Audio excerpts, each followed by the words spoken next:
time for our next guest. Let's welcome to the show, waiting patiently, guitarist extraordinaire, Mr. Dario Lorina. How you doing, Dario? I'm doing good, man. Can you hear me? Yeah, I can hear you. You can hear me? Yeah, we're all good to go. Well, good, cool. So, did you just get off a cruise ship recently? Yeah, yesterday we just finished up this Axes and Anchors cruise. Went from Miami down to the Bahamas and back. So, yeah, I just got home. I live in Vegas, so I just got back to Vegas. And, yeah, the cruise was a great time. Bunch of guitar players on there. And, yeah, it was a lot of fun. Nice. Yeah, as a matter of fact, I saw somebody had put up, I guess during the cruise, somebody put up a video clip of during the Randy Rhoads Remembered show of, who was it? Mike Orlando, Bumblefoot, and somebody else trading back and forth doing the solo Over the Mountain. Yeah, man, I bet it sounded killer. Oh, it was awesome. It's friggin' awesome. Nice. So, now what did you were doing, I saw you did something with Zach. Was it acoustic or something I saw? On the boat? Yeah. Yeah, on the boat we did, Zach and I have been doing this acoustic set. We were in South America over the summer doing it, and we did it on the boat together. So, yeah, it's some Black Label songs and some of his songs from his, first Book of Shadows, and, yeah, all stripped down, done acoustic, and some piano on there. So, nice. Yeah, we were doing that. I was giving clinics on the boat, and, oh, cool. Yeah, playing a lot of good times. Nice. Now, was that your first cruise you've ever done, or have you done the other cruises before? Well, last year with Black Label Society, we did Shiprock, which was also a blast. Before that, I've done, I used to play in a band called Lizzy Borden, and we did 70,000 Tons of Metal, which is another pretty awesome cruise. So, yeah, all these music cruises are really, they're a really great time, just like a floating festival. So it's a lot of fun. Yeah, they're the big thing now. It's it seems like there's one a month now anymore. Yeah, man, it's killer. It's a great idea, and it's hard not to have a good time on those things, and they go to cool locations and, full day of music and hanging out, and you're in the middle of the ocean. Sometimes you forget, you're standing on the boat watching the band. It's like, well, wait a second, I'm not in a club. I'm in the middle of the ocean with nothing around but water and waves, and it's amazing, See, and that's the reason right there I don't go, because I am a big pussy when it comes to water. I don't know how to swim, and I am petrified of the ocean. I would lose my freaking marbles. And I see all these, great cruise things going on, and I'm like, oh, my God, I want to go. I want to go. Yeah. But I am not stepping foot on a boat. Wow. Well, hopefully one day you can make it, because I know you have a good time. But, you're high up above the water, so sometimes you forget you're on the water. But, I'm not a big ocean. I love the ocean, but anything past my knees, that's it for me, Right, that's me. That's me. I like to swim, but it's just I don't like not knowing what's underneath me. Yeah, no, that's scary.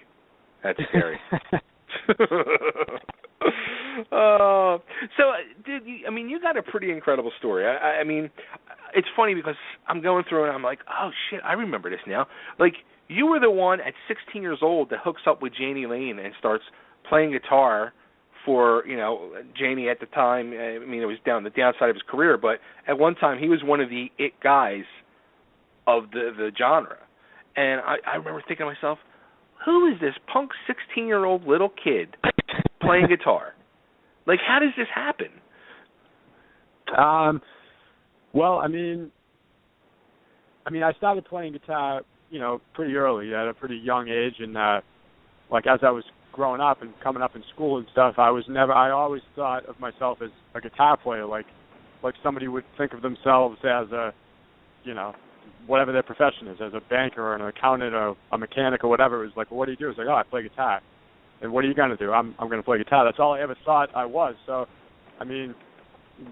around that time when I was 16, MySpace was the big thing. So, I was in 11th grade, and I was just like, I'm going to play guitar. I'm going to make it happen one way or the other, So I saw this ad on MySpace that Jani was looking for a guitar player, and I responded to it, and then I ended up getting in touch in touch with his management, and it just kind of took off from there. And then we ended up talking on the phone, and they had me record some tracks. I sent it over to him, and then we met up in L.A., and Jani and I jammed in a rehearsal room. He played drums and sang. I'm not sure if you ever knew he was a pretty incredible drummer, but he played drums and sang, and we just jammed. And, yeah, I was 16 in March of, or maybe May of 2006, if I remember correctly. I think we started the first tour, so that was pretty much my starting point there as far as touring.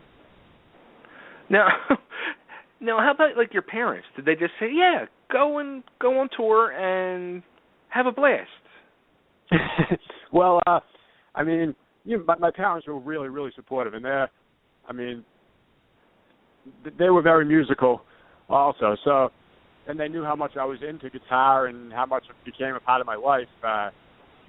So when the opportunity came, it was like, well, this is something that you might never get an opportunity like this, So I ended up leaving in school in my 11th grade as far as physically going to school, but I finished, did independent study and got my diploma and everything. So I left school, but I didn't, not complete it. So that was all taken care of. Yeah, my mom was a little like, not too sure about this, but, it all worked out. So I don't know if it would have grown like it did if I didn't take that opportunity. So. No, yeah, you're absolutely right. I agree with you there. Yeah. But like, yep. did like Jani have to become like your legal guardian or something? Like if you're out on tour with him at the time? No, I mean, I think we had to cancel like one show that was at a strip club somewhere in New Hampshire because I couldn't get in, or I wasn't allowed to be on the premises or whatever. So, yeah. But I mean, other than that, it was all cool. It was all everything worked out great. But no, there was no legal guardianship taken over. That's pretty wild, though. Now, did you like? I mean, you're a 16-year-old kid, and like I said, it was like past the prime of Jani's genre. But did you realize like how big of a star and influence he was on a generation? Oh, definitely. I mean, playing those songs. I mean, there's a extensive list of them, but I mean, just playing those songs like Heaven and Cherry Pie and I Saw Red, you realize like, wow, this was definitely, I mean, I already knew how massive it was, but to experience it firsthand like that, it was, you could definitely see the influence he had. And he was, an incredible person, an incredible songwriter, and I had nothing but great times out there with him. So it's all, when I think back to that, I think of it's all great memories. That's awesome. Now, how about, dude, like, again, being 16 years old, groupies. I'm sure there was, like, girls coming after the new wonder kid on the block. Yeah, I was too young to even realize any of that. I was too focused on 6 strings that were in my left hand, you know what I mean? I just, I didn't even, it wasn't really a big thought in my head at that time. That's funny. Now, and you already mentioned him, Lizzy Borden, which I'm guessing I'm like 20 years older than you, and because I grew up, like, I was a teenager in the '80s, and I was a huge Lizzy Borden fan. So what was it like for you going from playing, like you said, like Cherry Pie and Heaven, and then you're playing, with Lizzy Borden? I mean, it's total opposite end of the spectrum there. It definitely is. I mean, as far as musically, it was all, I mean, I was a fan of a lot of this music because of, the guitar players were, known for great soloing and killer riffs and, cranking through a Marshall. So, as far as Lizzy Borden and Jani Lane having differences, there's differences there, but the music still, interweaves pretty much very similarly, so it wasn't a huge transition in that sense. But, I mean, Lizzy was very theatrical, his shows and things, so that was a little different, which, once I started playing it, you got used to it real fast. And but, I mean, like I said, the music was interweaved similarly, so it wasn't a huge drastic change. Yeah, he was. like I mean, he never had that real big break. I mean, he got close with the whole Me Against the World video and all that, but his earlier stuff, man, that Love You to Pieces album was one of my favorites. Oh yeah, and I mean, playing a lot of those songs were awesome, especially as a guitar player. It was like, man, this stuff is really amazing, you know. Now, I saw something on YouTube which was pretty wild too, and I was like, oh shit! And then I saw you guys were doing it in a concert too, where you guys were doing a Lady Gaga cover of Edge of Glory. Oh yeah, yep.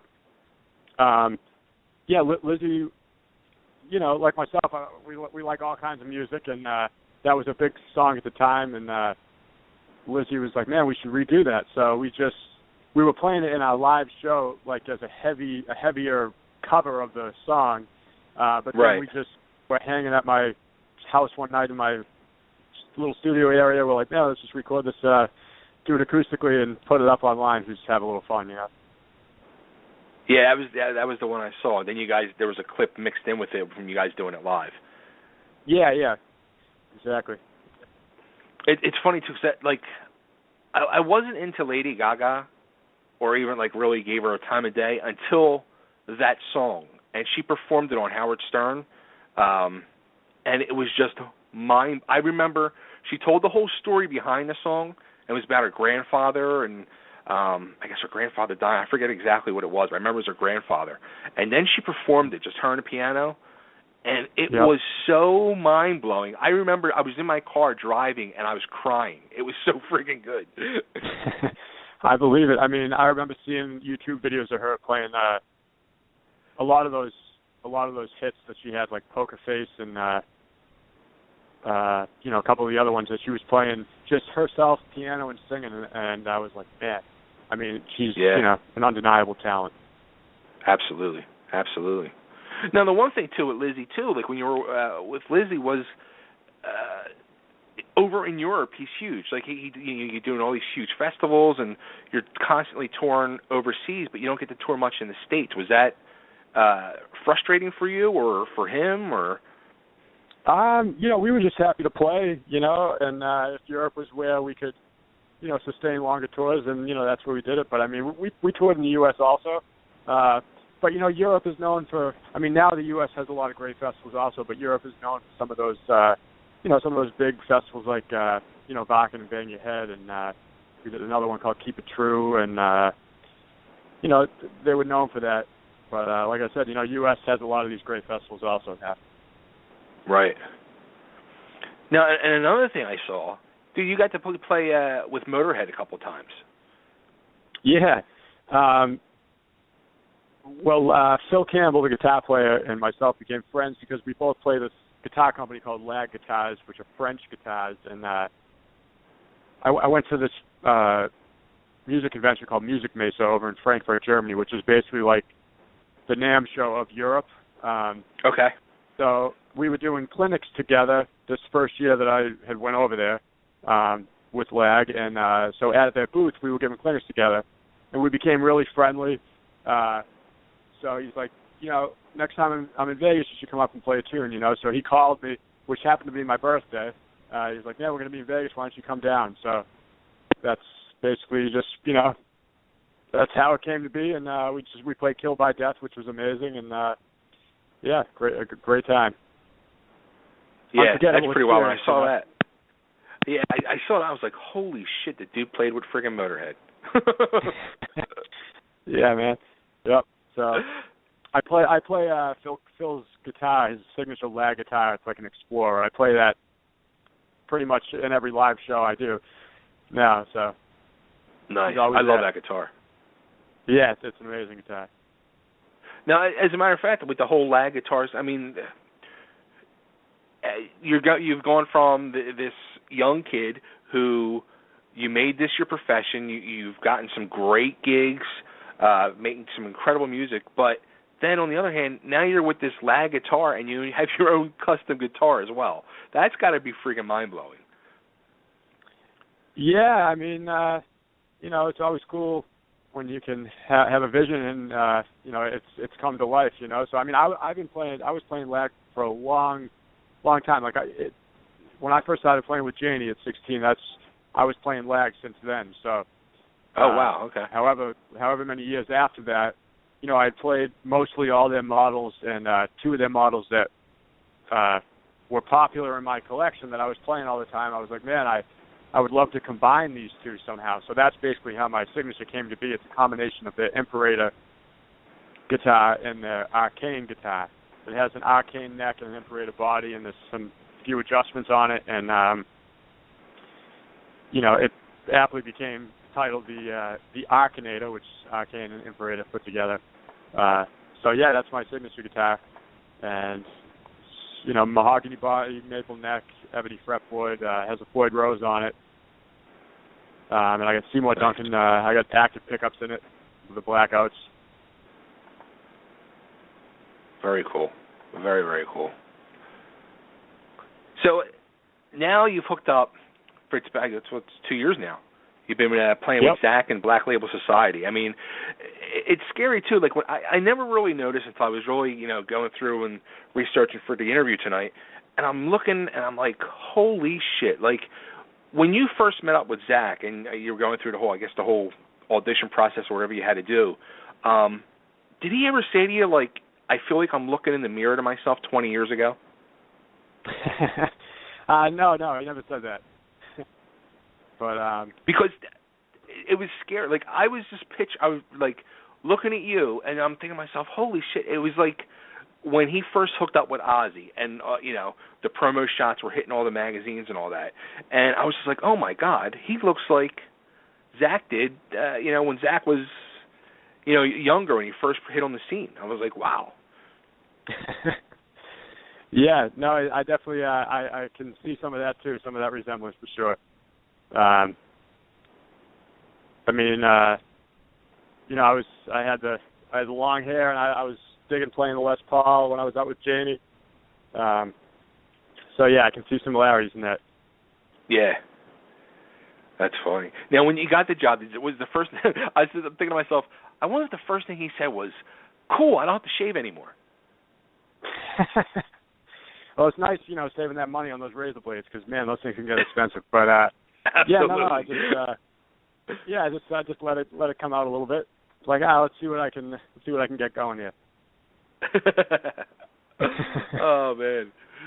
So now, when you left Lizzy to go and join up with Black Label, was it a tough thing? Like you know, because you really became part of something with Lizzy, and you had you know, thing going with a few years with him. So personally, was it hard for you to actually make that jump? Well, you know, we weren't touring a lot that year, but I mean, as far as leaving, I mean, those guys were totally supportive, and they were psyched, you know. They were just as psyched as I was. So, you know, those guys are still my brothers. They were like my brothers, and yeah, they're just, you know, they're totally supportive. So I still talk to them all the time, and nice. I just saw some of the guys out in LA a few weeks ago. So, yeah. Oh, cool. All very good cool things. Very, very cool. That's awesome. Now, I mean, that's got to be, I mean, the whole Black Label thing, I mean, you guys got an incredible loyal following. Yeah, it's definitely an amazing thing. It's like a cult, almost. Yeah, it's just, you know, it's like one big family, you know. It's awesome. It's totally awesome. Yeah. It's something I think the hard rock metal scene has really needed in the United States.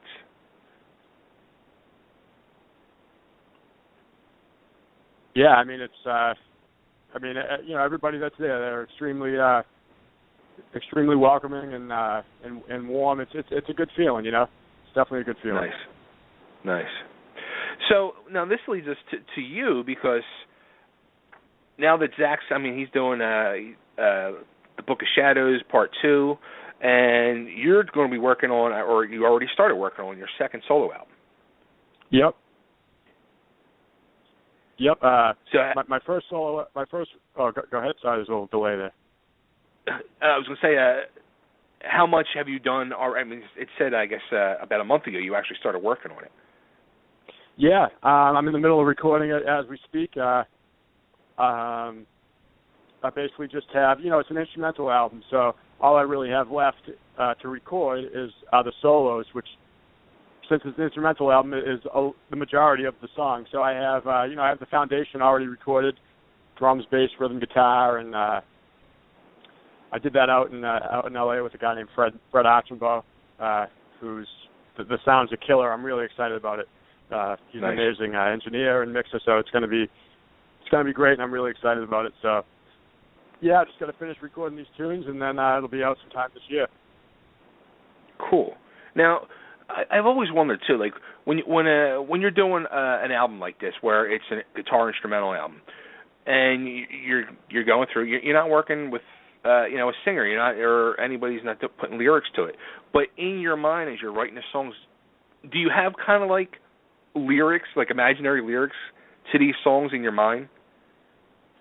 I don't know so much as lyrics as you get like a mood from the song, and that's where you get the inspiration. I mean, you have a melody in mind, and a mood, but I've never really had. I mean, the way I write these songs, they're in a structure that lyrics could be put to them, Right. It's not just like a continuous backing track with a solo on it. It's a structured song, verse, pre-chorus, chorus, bridge, all that stuff. So there could be, there could be lyrics put on these songs just as easily as, guitar melody and guitar solos. Now, did you ever think of doing going like a Slash route or a Gus G, where you get like a bunch of different singers and do an album like that? Yeah, it's been talked about. But yeah, you never know. You never know what can happen. But right now, I'm just gonna do this instrumental one. I did my first instrumental a couple of years ago, and both these are on Shrapnel Records, which I was a big fan of. Coming up as a guitar player, because a lot of these guys sure. had done instrumental albums on this label. So I was like, this is what I want to do. So I want to do some instrumental albums, and we'll take it from there. That's awesome. Yeah, I mean that's especially for a guitar player. I mean that's like a badge of honor when you're doing something on Shrapnel Records. Yeah, I mean I'm humbled to be a part of it, and like I said, it was always something that I was a fan of as a guitar player coming up. So I'm really happy to be a part of it. That's awesome. Your all-time favorite guitar hero, who is he? I have to say Eddie Van Halen was my number one guy, and he was the guy when I heard, Van Halen 1 driving around in my dad's truck on tape. I was like, I want to sound like that, so he's my guy. Nice. Very, very cool. So now, will you do any shows with this? Do you get to do, solo yeah, wise, I'd like to. or? I definitely would like to, and I plan on it. We have some stuff coming up this summer with Zach, so when the time allows, I definitely plan on it.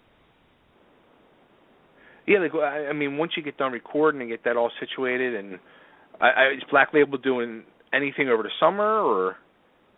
Yeah, I think we got some things coming up over the summer, and we'll be doing some of this, Zach's Book of Shadows 2 stuff over the summer as well. Okay, cool. I was gonna say, what at that point, what do you end up doing, like guitar clinics and stuff like that, or? Yeah, I mean that's an option, but I definitely would like to play some of these songs from both these instrumental albums live, with a band. So, like I said, I plan on it. Just it's when time allows, Right. Yeah, that's the one thing. I mean, when you get this music out there, you want people to hear it, and then you want to play it live. It's like, let me get out there and do it. Yeah, it's different as an instrumental thing, but I definitely think it could be a cool live experience. So definitely want to make it happen. Absolutely. Cool. So all right, so where can everybody find you? Get that first solo album? Yeah, the first album. I mean, if you just go to DarioLorina.com, you can get to everything from there as far as my Instagram, Facebook, Twitter, all that, and then the album can be purchased. There's links on that website, DarioLorina.com. Can be found on iTunes, Amazon, you can get it directly from the Shrapnel Records website. So yeah, that DarioLorina.com is the hub. You can find everything there. Nice. And I got to ask, what's the accent from? Are you New York? I'm Boston, but I'm Boston. guessing you're New York. Actually, I'm Philly. Our studio number is New York, but I'm thinking about. That's what I was saying to myself. It's either New York or Boston. Yeah, exactly. Well, yeah, I was definitely going between Philly and New York, but I thought it was New York. But yeah, I'm from Boston. I grew up there. My family moved to Vegas when I was about 12. So, but I don't, the accent, it's how you were taught to pronounce words. So it's like I think it can die. It can soften down a little bit, but it's never going to go away. So, and my parents still have it. So when I talk to them, it's always that's what you hear coming back at you. So it's hard to lose. Yeah, you don't want to lose that. That's awesome. Yeah, no, it's character. Now, are you Italian? Yeah, my family's Italian. Yep. All right, so I got to ask you, from one Italian to another, because I always ask my fellow Italians this, and I like to see the interesting answers I get. Is it sauce or gravy? Well, it's gravy, but my man. Yeah, it's gravy, but it can also be called sauce. I don't know, but here we call it gravy. So there you go. So you let me know when you're in Philly. You can come over for Sunday gravy. Yeah, man, sounds good. Definitely. Oh, it's awesome. Cool. All right, before I let you go, just one more thing. If you can just cut a quick ID for me. This is Dario Lorina, and you're listening to Totally Driven Radio. All right, cool. This is Dario Lorina, and you're listening to... We're going? Go ahead. Go one more time. All right. This is Dario Lorina, and you're listening to Totally Driven Radio. Awesome. Dario, thank you so much, man. Keep in touch. Yeah, and, man, thanks a lot. Absolutely. Hopefully you'll get some gravy soon when you come to Philly. Sounds good, man. Well, thank you again, and I'll talk to you soon. Absolutely. Take care, man. All right, have a good one. Bye. You too. All right, there he goes. The one, the only, and there is only one, Mr. Dario Lorina. What a cool interview, man. Dude, it's wild. I mean, think about that. Can you imagine being 16 years old and, hooking up with somebody like a Jani Lane, and then you're, like, touring around the country at 16? A chick magnet at 16. Think about that. Oh, dude, I mean, seriously. Like, if I looked like him when I was 16, forget about it. They would probably still stay clear of me because I would have, like, a Batman comic book that I'd be, like, dived into or something. Oh, it's too funny. Too funny. Wow. I should have had some music queued up to play for him, and I didn't. I was waiting for it, actually.